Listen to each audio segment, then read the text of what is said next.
Hello and welcome to Letters Home, a story of a World War II B-17 pilot from Lowell, Michigan in his own words, and he just so happens to be my grandpa. I'm your host, Annie Whitlock, and I'm joined by my co-hosts, my dad, Mitch McMahon, my aunt, Lori McMahon Summerfield, and Dale Croft from the Lowell Historical Museum. In each episode of Letters Home, we're going to dive into letters written by my dad during his time in World War II that he sent to his parents, siblings, and friends back home in Lowell, Michigan. We'll be reading his own words and then giving some context as to what was happening in the world and in Lowell at the time he wrote these. This episode is a little different, as we will be taking a detour from Bruce's story to learn more about what happened to his cousin, Bill Lalley, after his plane was shot down on his very first mission. Yeah, this is a bit of a deviation from our usual format today. We are still reading an account of the war, but not from Bruce. Today we are reading excerpts from 365 Days, a World War II memoir by Bruce's cousin, Bill Lalley. And here to help us sort of fill in the context of Bill's journey, but then also the Lalley family, is Bill's niece, Annette Lalley, and Jack Lalley's daughter. Welcome, Annette. Thank you. Yay! We have a special guest today. We could start out by kind of talking about, tell us, what's your relationship with your Uncle Bill and your dad, and growing up, how do you know these men in this story?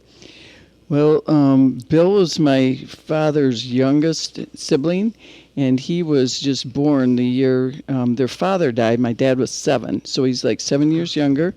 And Elizabeth McMahon Lalley raised those 4 children alone. And Bill was just an upstanding, amazing man. He flew that mission, was shot down.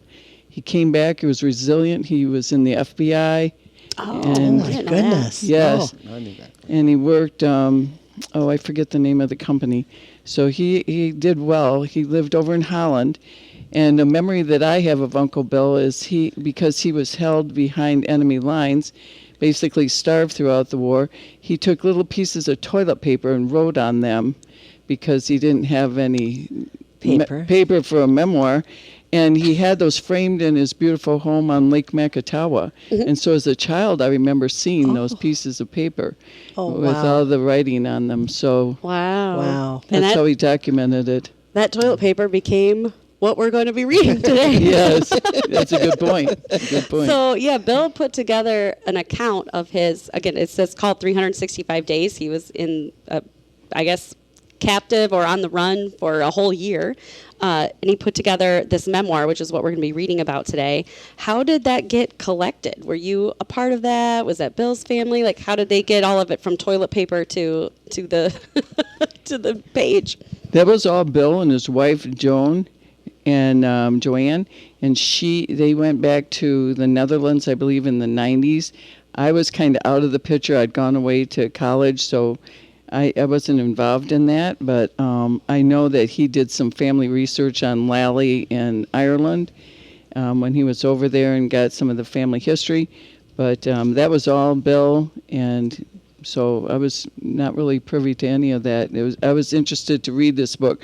So this book was given to my father by Bill, and that's where I got my copy. Yeah. Oh, Very that's cool. great. Oh, cool. Well, we might as well get into the story because Bill's story is pretty amazing. And like I said, we'll read some excerpts. We'll stop here and there and get some context from Dale and from Annette as we go. We already know that Bill came to England and even connected with Bruce when he got there. And when Bill went on his first mission, his plane was shot down. So we're going to read about what happened to him. We're going to start the story once his plane was shot down. So in his own words. We lost an engine and were forced to bail out at 2,500 feet. I landed in a tree dangling a few feet above the ground. I managed to get free, but could not free the chute. I ran on staying in the woods and avoiding all open areas until dusk. Needing some rest, I crawled under the low branches of a huge evergreen. I waited there until dark, and then began walking somewhat aimlessly since I had no idea of where we had come down since our navigator was unsure of our position before the bailout. It soon began to rain. I was able to find a haystack in the dark and burrowed in for the rest of the night. Daylight didn't bring any improved conditions. I needed some nourishment, so I wandered into the hen house and ate a couple of raw eggs. I then decided to walk south as I felt it was the only reasonable alternative. I was on the road about 20 minutes when I saw 2 German soldiers approaching on a bicycle. Although my heart was pounding, I continued toward them and nodded as they rode by. I expected they would turn and come at me from the rear. I will never know why, but they continued on their way, and when I did look back, they were well down the road. I can only surmise that they thought I was armed and did not fancy a fight with only their bayonets. What a close call. That's just absolutely crazy. So right there, It must have been killing him to turn around and look back, but he just couldn't. He waited and waited and it waited. could have been, hour 1, the jig is up, but Yep. well, for whatever reason, he didn't do that. So after being, on the run for less than a day, Bill finds some help, in his own words. I noticed a young couple ahead on their bicycles pulled to the side of the road. As I approached, they motioned me to come over. They gave me their names and told me that they would help. I followed them to their home where they hid me in a shed after some appreciated food. I assumed the older couple at the house were their parents. Just before dusk, they took me to the woods and told me to hide next to a large fallen tree, and they covered me in leaves and let me know that someone would come for me. Just after dark, I heard a low whistle and responded in kind, and was soon shaking hands with the man I was to call Pa for the next several months. He rode me on the crossbar of his bike for what seemed like an eternity until we arrived at his home. There I was introduced to Mo, Mom, Edith, a Jewish girl, and Dick, who had established an underground network to return Allied airmen to England. He questioned me at length to verify that I was an American airman, not a German sent to intercept his line. Apparently, some members of his group were exposed, and he was afraid his line would soon be rolled up. He indicated that he would not be able to help much since he planned to get back to England himself. He did warn me that with going with the Dutch underground, there would likely result in being captured. Oh my goodness! Oh. So yeah, Bill stayed with these people, Pa, Mo, and Edith, for several months. Do you know anything about these people, Annette, or what they were doing, or? No, I don't. That must have been who Bill was visiting maybe when they went back to the Netherlands, right? Yeah, I would like to defer that question to Lisa. Maybe she can come in at some point in time because she has those anecdotal stories. Yeah, absolutely. And Lisa, did we explain who Lisa was? Lisa is Bill's daughter. Okay. Right? Yeah. Yes. So Yeah. Bill has 3 children, and Lisa lives in Lansing, and she'd like to get involved, but she was going to be here today, but she's having surgery. So, but she can fill in any gaps, I'm sure. She'd love to do that. Oh, we can't wait. It's just amazing that these are just like people in like trying to do their best to help soldiers that get shot down at like a huge risk. Like these are just civilians like trying to help out. And it's very, this elaborate thing, like a whistle for you in the haystack, or someone will come for you, and then they have the questions. And but yeah, these are just like ordinary people, which brings us to our next piece. These people mentioned that the Dutch underground would likely get them captured. And we'll have Dale, what can you tell us about the Dutch underground? The Dutch underground, part of the larger Dutch resistance movement during World War II, was a secret network of individuals and groups that worked to obstruct the German occupation of the Netherlands. Their primary activities involved nonviolent resistance, such as protecting Jews and others targeted by the Nazis.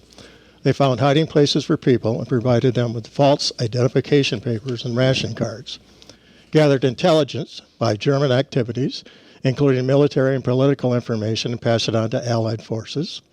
Established their own press, printing and distributing illegal newspapers and pamphlets to inform the population about the war and resist Nazi propaganda.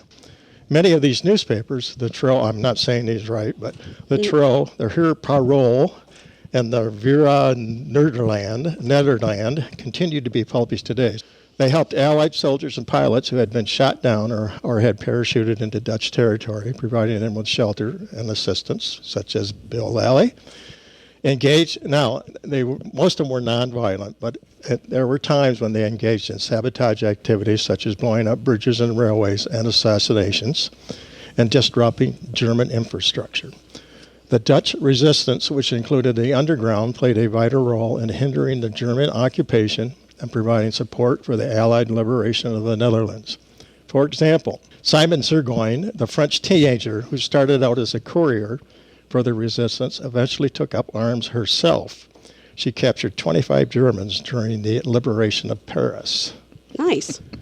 Witold Pilecki, the Polish resistance fighter who voluntarily got himself arrested and sent to Auschwitz so he could gather intelligence and organize a resistance from inside the camp.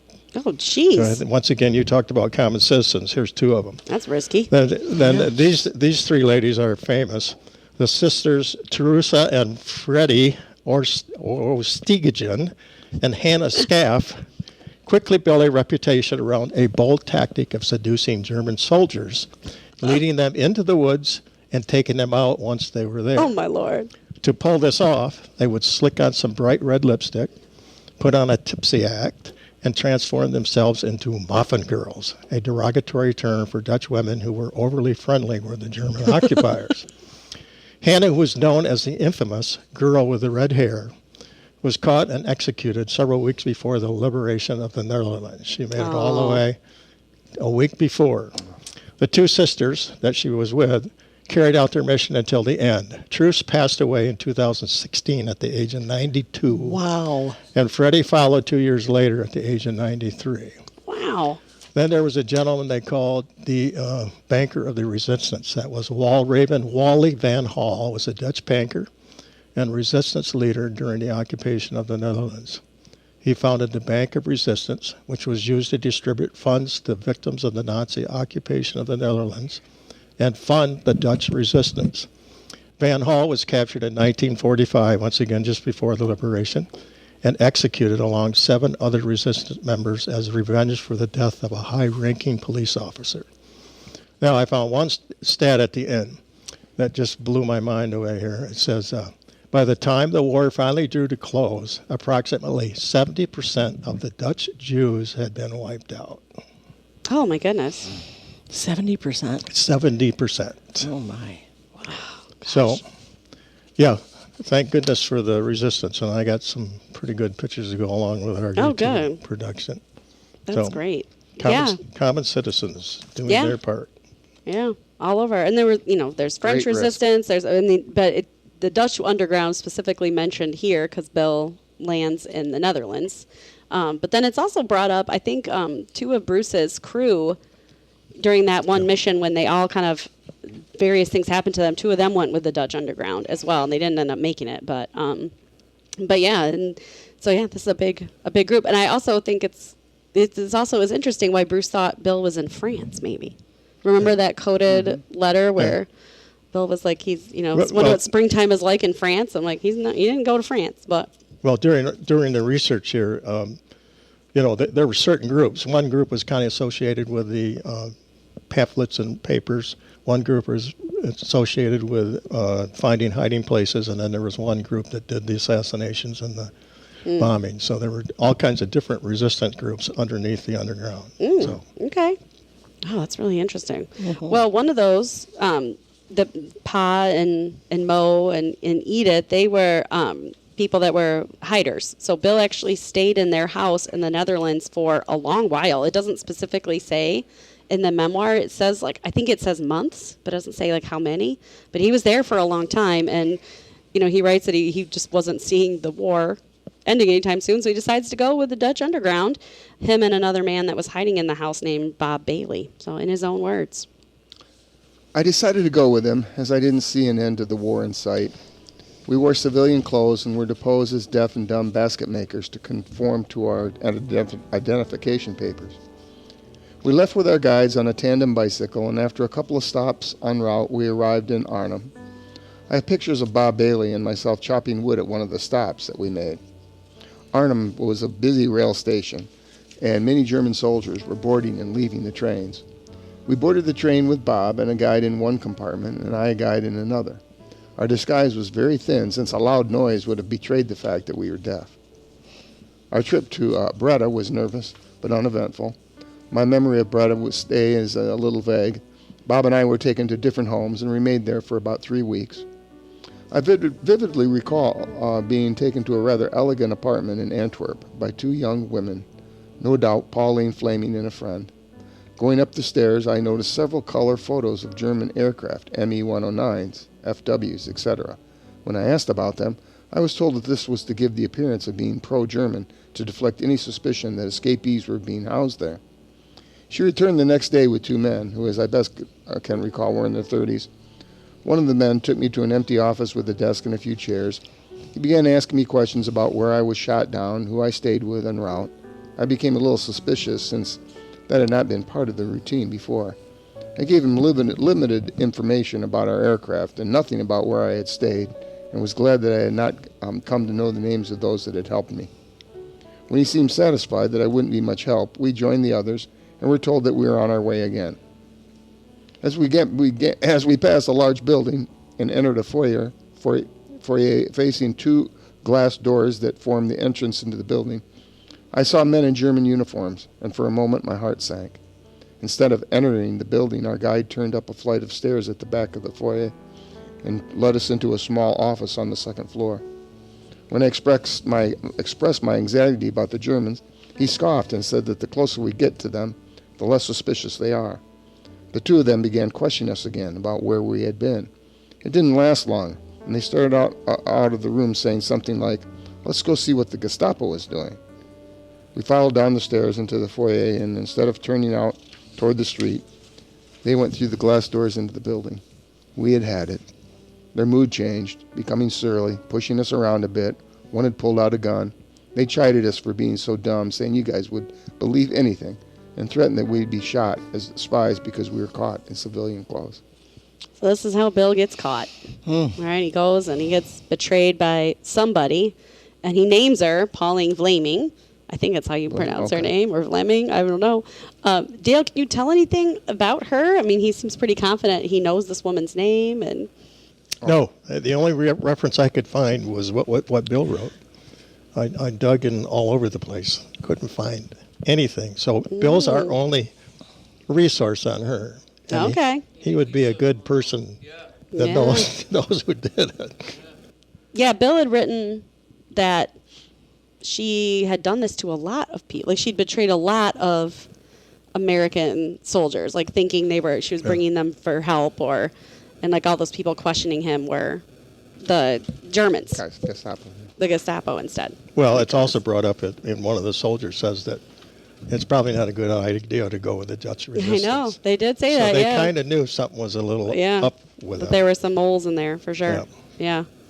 So once Bill was captured, he was moved around a bit, but was eventually processed at a POW station in Frankfurt, Germany, in his own words. Frankfurt on Main was a distribution center for all POWs in that area.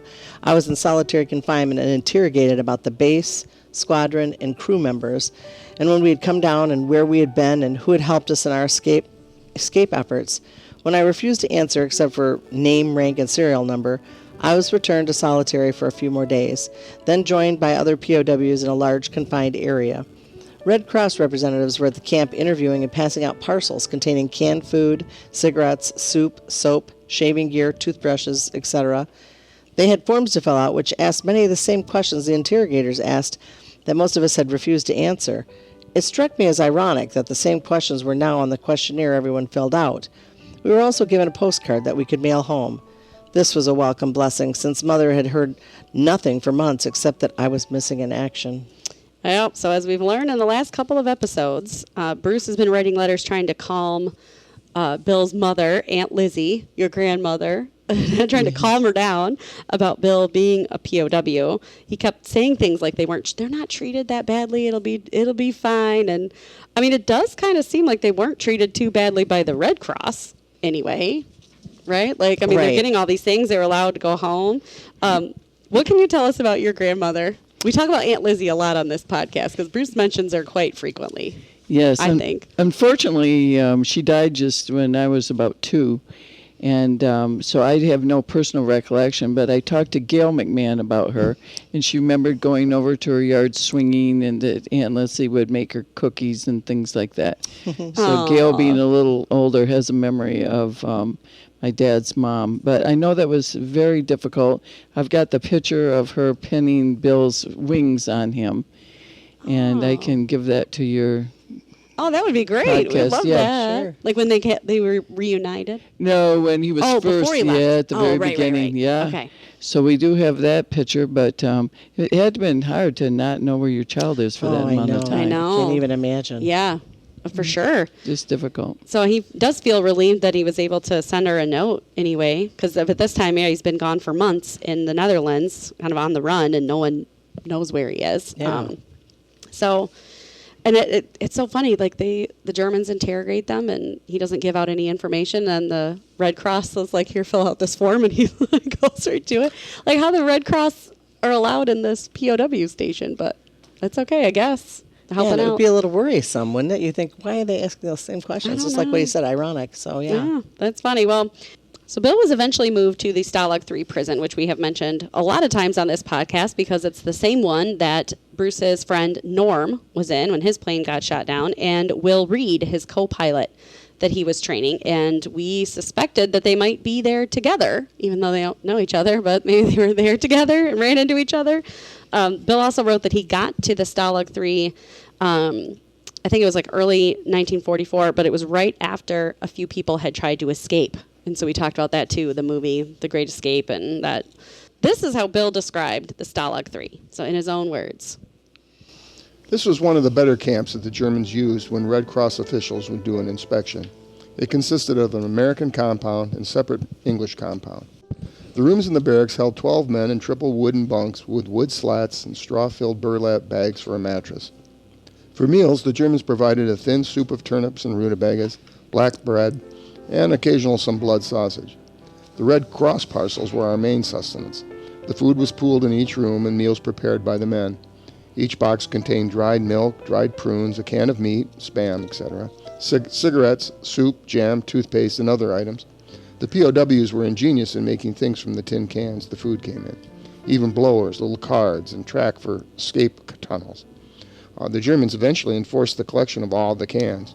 We spent the time reading, playing cards, walking the perimeter of the camps inside the high barbed wire fence, always under the watchful eye of soldiers in the guard towers, each equipped with rifles and machine guns. Yeah, so I mean, maybe it was a relatively safe place to be until the war is starting to wrap up, because as the Germans were starting to feel their defeat coming, this is where things get worse, right? So now the prisoners are getting moved around as they hear the Allies coming. They pack people up and move.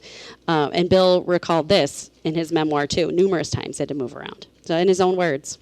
The Russian kept moving closer and closer to our camps, so close that in January we began hearing their long-range artillery. There were a lot of speculation as to what the Germans would do with us.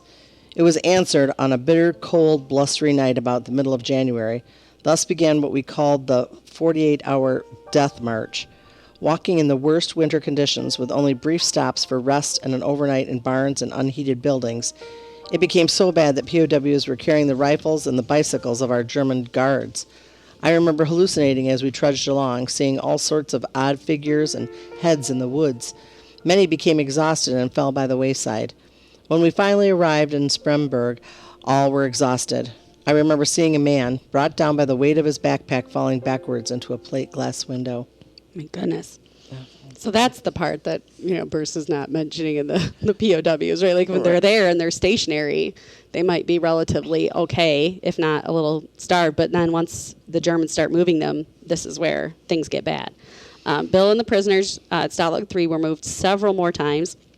And each time they marched, the guards were becoming more loose with them, like kind of letting them go off. But food rations were dwindling. So there was one kind of harrowing incident on the march that Bill described in his own words. The greatest danger was from our own fighter planes that might mistake us for German troops.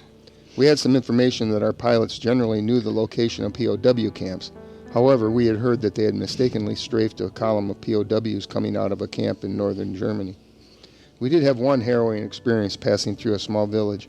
A train was stopped and had been spotted by some of our P-47s. They began a strafing run and came in with guns spitting fire, and the engine exploded in a cloud of steam. As they pulled up to circle, we ran into an adjacent field and spelled out POW in large black letters with blankets from our bedrolls. They must have seen the signal, for they did not return for another pass at the train. It was a miracle that no one was killed or injured. That's just absolutely amazing. I know. This adventure is crazy. Yeah, like you might even get shot by your own people because they don't know that you're prisoners marching, and they think you're troops marching.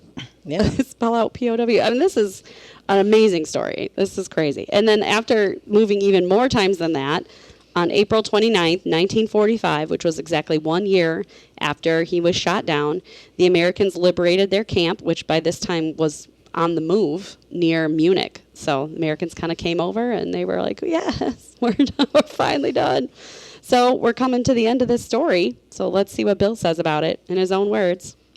The trip home was uneventful, but seemed to take forever, as we all had to return by ship. Most of the talk was about what we would do when we got home and when we would have our favorite meal. I eventually arrived in Chicago by plane, and I was to be met by my brother Jack, who was stationed at Gardner General Hospital in Chicago. As I was waiting with others who had departed by the plane, he walked by and didn't even recognize me until I called out to him. Needless to say, I was not in the same shape as when he had last seen me. Oh my goodness. So this is Annette's dad he's talking about, his brother Jack. Can you tell us a little bit about like what Jack had to do in the war? Because he was in the war too as well, right? How did he end up in Chicago? Well, that is an interesting story about Jack picking up Bill at the airport, because that was a story that my dad told me early on, that Bill was so thin he didn't even recognize him. Oh my, yeah. Because he'd been starved for a year. And my dad told me how they would cook, or they would eat grass. Oh. So they had done that for a long time. And Bill had long-time health problems as a result of those years of starvation. Oh, sure. Although he lived well into his 80s, he did have health-related problems to that starvation. Oh, no. But I remember Jack talking about that. But Jack's story in Chicago kind of ties in with Bruce, because Jack and Bruce were athletes at Lowell. They had a successful football team under Ron Finch that you've talked about, and Ron Finch then took that same group up to Central, and they were successful up there. Well, anyway, that athletic background shaped my dad's future, whereas Bruce had the flying background, which kind of put his course going into being a pilot. Jack went into the military with his athletic background. So having played sports, and he had helped Coach Finch organize, there were 1,000 or more high school students at track meets up at Central. They were huge track meets at that time, and Jack was heavily involved in the organization of those. So I think because of his background in sports, and after he'd graduated from college, he went on to be a high school football coach. So I think that influenced his trajectory. So he went into, he was the athletic trainer for the Army Air Corps. Oh, cool. So that helped him. He didn't have the harsh conditions that Bruce and Bill had, obviously. And then at some point in time, at least by 44, he went to Chicago. So I think when he was in Deming, New Mexico, that was a bombardier training school, and he was an assistant director of their athletic, training for pilots and things. So probably just to keep those people in shape in New Mexico. Oh. And then he moved to Chicago, and people would come into Chicago. I don't know, just to. I don't have much detail on that, just to kind of maybe debrief. Maybe it was a psychological readjustment.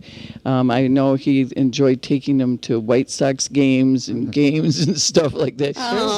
So he, it was kind of... Reacclimate them to it. Yes, Yeah. I know. So that's what he did in Chicago. My brother was born in Chicago. So and that was in 44. So anyway, sports, and Ron Finch, who was like a father figure for my dad, whose father had passed, and then Bruce, Bruce was like a twin for him. Bruce was 7 months younger than my dad and died just 3 months before my dad, and they just grew up. Their whole life was just simpatico, in sports, track, football, tennis. If you go through the yearbook, they're just sitting next to each other, as we've seen in all the pictures, Yeah.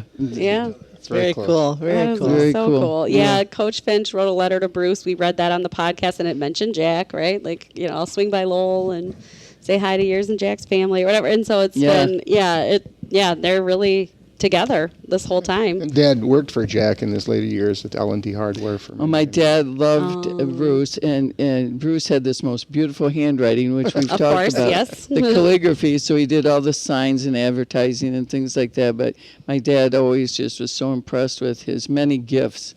Bruce was gifted on several levels, and my dad was always in awe of that. Aw, yeah.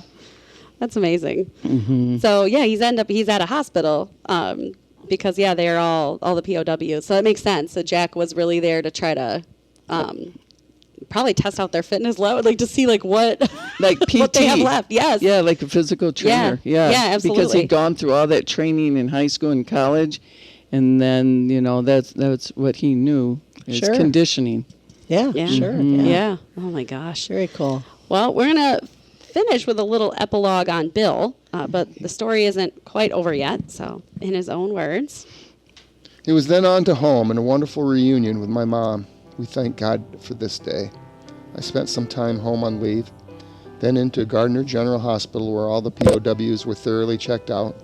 I was home on leave on August 15, 1945. It was another glorious day when the Japanese surrendered. That ended any concerns about being sent to the Pacific theater or the war.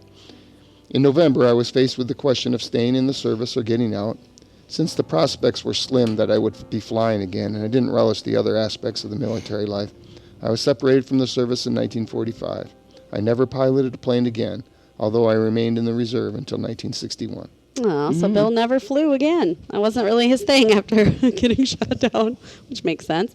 He did return to the Netherlands, though. His memoir mentions that, to visit some of these places again and to see Pa and Mo, that family he stayed with in the underground there for several months. And you mentioned that you don't know much about it, but yeah, we'll have to talk to Bill's family about that return. So yes, absolutely. Can you imagine being reunited with?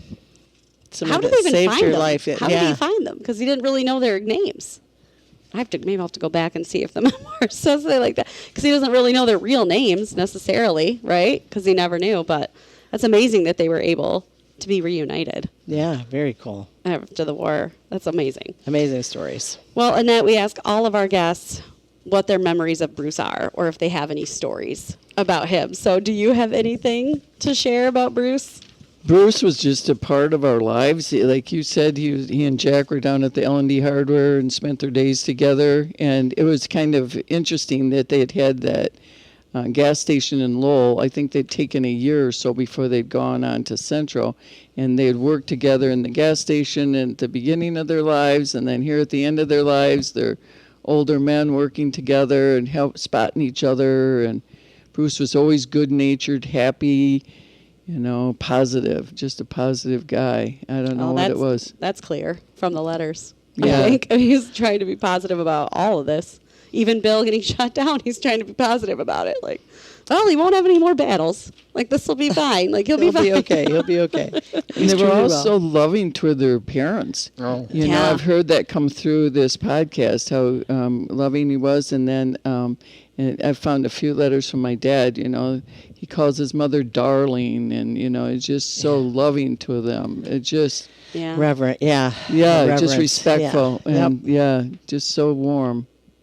Yeah. Strong families, I think, Yep. So that's great that they got to live their lives together. Mm-hmm. Yeah. Absolutely. That's so cool. Mm-hmm. Well, thanks for joining us, Annette. We are really grateful for all your work that you do, like helping capture Lowell history too. And then whenever we had a random question about how the family was related, Lori would text you and be like, who are these people in this picture?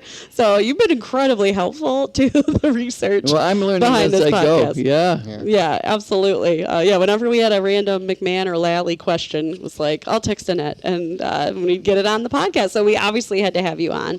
And next week is another big episode because it is finally D-Day. It is time. So the next time you hear us, we'll be talking all about June 6, 1944. Wow. So thank you all for listening to Letters Home. We hope you continue to listen as we go through Bruce's story. You can listen to Letters Home on Spotify, Apple Podcasts, or the Lowell Historical Museum website and YouTube channel. New episodes drop every Thursday. The Lowell Historical Museum has digitized versions of Bruce's letters, so you can read them in full, along with primary sources for most of the people, places, and events we've talked about here today, plus more. You can also follow the Lowell Historical Museum on Facebook and the Letters Home podcast on Instagram at Letters Home Lowell. Thank you to Roger McNaughton for our podcast music, to Annette Lalley for being our guest, and to Lowell Radio for letting us record in their studio at Lowell High School every week. Stream it at lowellradio.org. See you next time.